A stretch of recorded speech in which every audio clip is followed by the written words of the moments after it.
Halo sahabat Kristus, pengalaman saya sebagai seorang pengajar sungguh menyenangkan.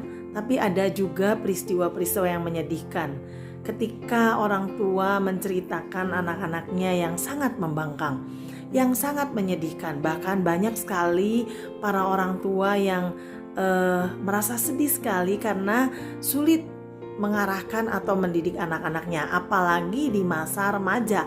Karena pada masa remaja ini anak-anak SMP atau anak-anak kelas 6 sampai SMA itu mereka sudah mulai merasa bahwa mereka sudah besar atau sudah dewasa, sehingga seringkali mereka punya keinginan-keinginan untuk melakukan apa yang mereka mau tanpa memikirkan apapun.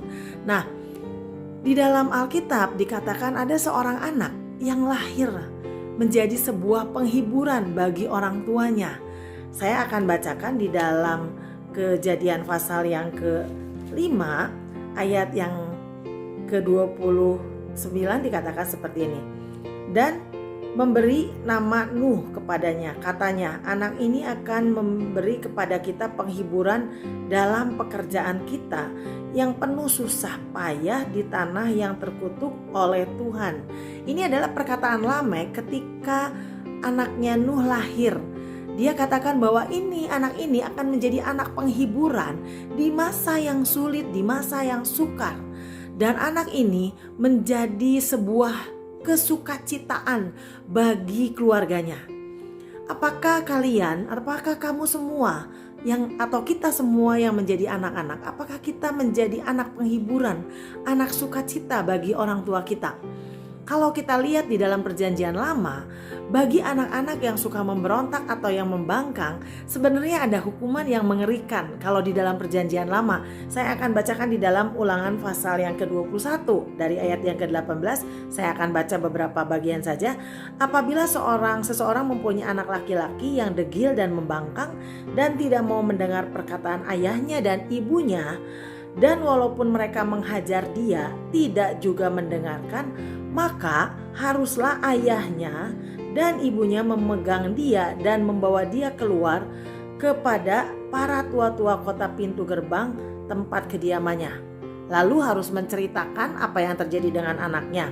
Lalu apa hukumannya bagi anak-anak yang membangkang dan degil tadi? Di ayat 21 dikatakan seperti ini. Maka haruslah semua orang sekota melempari anak itu dengan batu. Bayangkan, melempari anak itu dengan batu sehingga ia mati. Itulah hukuman di dalam Perjanjian Lama bagi anak yang degil, anak yang pembangkang. Bayangkan, sekarang saya bicara untuk anak-anak. Bayangkan anak-anak, bagaimana jadinya kalau kalian semua itu menjadi pemberontak yang suka terus memberontak pada orang tuanya. Suatu hari orang tuanya bawa dan kalian tuh harus dihukum. Di dalam Perjanjian Lama ini dilempari batu. Bersyukur sekali di dalam Perjanjian Baru ini kita tidak mengalami hal ini lagi. Tapi kalau seandainya anak-anak itu perlu diajar, itu harus diajar supaya mereka tidak tumbuh menjadi pemberontak atau pembangkang. Nah, sekarang saya bicara pada anak-anak juga. Anak-anak, mari kita belajar menjadikan hidup kita menjadi penghiburan bagi orang tua kita. Supaya ketika orang tua kita melihat kita, mereka terhibur, mereka merasa sukacita memiliki kalian semua. Jadi mari kita belajar bersama-sama supaya hidup kita, hidup kalian yang menjadi anak-anak atau hidup saya juga yang menjadi anak-anak, hidup kita menjadi sukacita bagi orang tua kita. Tuhan Yesus memberkati.